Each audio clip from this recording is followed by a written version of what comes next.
First film release ಆಗೋಕ್ಕೂ ಮುಂಚೆ ನನಗೆ full ಭಯ ಆಯ್ತಿತ್ತು, ಜನ ಯಾವ ರೀತಿ ತಗೋತಾರೋ ಅಂತ. ನಾನು ನನ್ನ ಫ್ರೆಂಡ್ಗೆ ಹೇಳಿದೆ, ಫಿಲಿಮ್ ರಿಲೀಸ್ ಆದ ತಕ್ಷಣ ಜನ ಹೆಂಗೆ ಅನ್ಕೊಂಡ್ರೇನೋ ನಿಮ್ಮ ಊರಿಗೆ ಬಂದ್ಬಿಡ್ತೀನಿ, ಫಿಲಮ್ ರಿಲೀಸ್ ಆದ್ಮೇಲೆ ಏನಾದರೂ ಚೆನ್ನಾಗೈತೆ ಅಂದರೆ ಊರಿಗೆ ಹೋಗ್ತೀನಿ ಅಂತ ಹೇಳಿದೆ. ನಾನು ಊರಿಗೆ ಹೋಗಲೇ ಇಲ್ಲ, ಅವ್ರ ಊರಿಗೆ ಹೋಗಲೇ ಇಲ್ಲ. ಒಂದೆರಡು ಫಿಲಮ್ ರಿಲೀಸ್ ಆದ ತಕ್ಷಣ ಗೊತ್ತಾಯಿತು, ಜನಗಳೆಲ್ಲ ತುಂಬ ಖುಷಿ ಪಡೋದೆಲ್ಲ. ಒಂದಿನ 2 ದಿನ ಕಳೀತಾ ಫುಲ್ ಜಾಸ್ತಿನೇ ಆಗೋಯ್ತು ನನಗೆ. ಆಮೇಲೆ ಫುಲ್ಲು ಇನ್ನೊಂದೇನಪ್ಪ ಅಂದರೆ ಎಲ್ಲ ಜಗನರು ಜಗನ ಮರ್ತೇ ಬಿಟ್ರು, ಜಗಮಮ್ಮಿ ಎಲ್ಲೋದ್ರು ಜಗಮಮ್ಮಿ. ಆಮೇಲೆ ಕೃಷ್ಣ ಸರ್ ನಾನು ಫಿಲಮಲ್ಲಿ ಹೇಳಿರೋಂಗೆ ಇನ್ಸ್ಟಾಗ್ರಾಮ್ ಫಾಲೋವರ್ಸೇ ಇರಲಿಲ್ಲ, ಈಗ 1000 ಜನ ಫಾಲೋವರ್ಸ್ ಆಗೋಗಿದ್ದಾರೆ ಸರ್ ಅಂತ.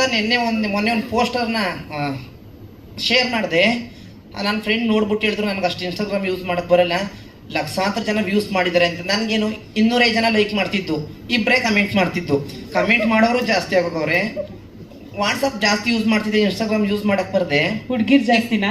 ಹುಡುಗಿರೇ ಜಾಸ್ತಿ ಅಂತ ನನ್ನ ಫ್ರೆಂಡ್ ಹೇಳ್ತಿದ್ದು. ಆಮೇಲೆ ಈಗ ವಾಟ್ಸಪ್ ಬಿಟ್ಟಿದ್ದೀನಿ, ಇನ್ಸ್ಟಾಗ್ರಾಮ್ ಹಿಡ್ಕೊಂಡಿದ್ದೀನಿ. ಯಾಕಂದ್ರೆ ಅದರಲ್ಲೇ ಜಾಸ್ತಿ. ಎಲ್ಗೂ ಈಗ ಜಗ ಬೇಡ, ಜಗಮಮ್ಮಿ ಪ್ರತಿಯೊಬ್ಬರು ಮೆಸೇಜ್ ಮಾಡ್ತಾರೆ. ತುಂಬ ಹೇಳ್ಕೊಳಕ್ ಆಗದಷ್ಟು ಖುಷಿಯಾಗಿದೆ. ನಾನು ತುಂಬ ಜೀವನದಲ್ಲಿ ಕಷ್ಟಪಟ್ಟಿರೋದಕ್ಕೆ ಇದೊಂದು ಪ್ರತಿಫಲ. ಅದಕ್ಕೆ ಯಾರು ಕೃಷ್ಣ ಸರ್ ಮತ್ತೆ ಮಿಲನ ಮೇಡಮು ಸಾಕ್ಷಿ. ನೆನ್ಸ್ಕೊಳ್ಳಿ. ನೆನ್ಸ್ಕೊಳ್ಳಿ. ಮತ್ತೆ ಎಲ್ಲೇ ನಮ್ಮ ಊರಲ್ಲಿ ಎಲ್ಲರೂ ತುಂಬಾ ಖುಷಿ ಪಟ್ಟರು. ಏನಕ್ಕೆ ಅಂದ್ರೆ ನಾನು ಮಾಮೂಲಿ ಕೆಲಸ ಮಾಡ್ಕೊಂಡು ಮನೆಗೆ ಬರ್ತಿದ್ದೆ, ಕೃಷ್ಣ ಸರ್ ಇದೊಂದು ಫಿಲಮಲ್ಲಿ ಅವಕಾಶ ಕೊಟ್ಟಿದ್ರಿಂದ ಪ್ರತಿಯೊಬ್ಬರು ಊರಲ್ಲಿ ಮಾತಾಡದೆ ಇರೋರು ಫೋನ್ ಮಾಡಿ ನಾನು ನಂಬರ್ ಸೇವ್ ಮಾಡ್ಕೊ, ಅಯ್ಯಪ್ಪ. ಆಮೇಲೆ 6-7 ವರ್ಷ ಆಗಿರುತ್ತೆ ಅವ್ರ ಜೊತೆ ಮಾತಾಡಿ, ನಂಬರ್ ಎಲ್ಲ ಕಳೆದೋಗಿರುತ್ತೆ. ಅವರು ಫೋನ್ ಮಾಡೋದು, ವಿಶ್ ಮಾಡೋದು, ತುಂಬಾ ಚೆನ್ನಾಗಿದೆ ಆಕ್ಟಿಂಗು, ನಾನು ಇಂಥವ್ರು ಸೇವ್ ಮಾಡ್ಕೊ ನಂಬರ್ನ. ಪರವಾಗಿಲ್ಲ, ಇದೆಲ್ಲ ಕನಸು ನೆನಸು.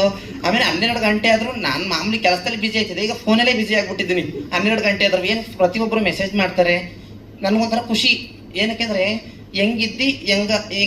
ಹೆಂಗಾದ ಗೊತ್ತಾ ಚಿನ್ನಾರಿ ಮುತ್ತ ಅಂತ, ಹೆಂಗಾಗಿದ್ದೀನಿ ಅಂತ ಫುಲ್ ಖುಷಿ. ಅದನ್ನ ಕೊಟ್ಟಿದ್ದು ಕೃಷ್ಣ ಸರ್ ಮತ್ತೆ ಮಿಲನ ಮೇಡಮು, ಅವಾಗ ನಾನು ಯಾವತ್ತೂ ಚಿರಋಣಿಯಾಗಿರ್ತೀನಿ.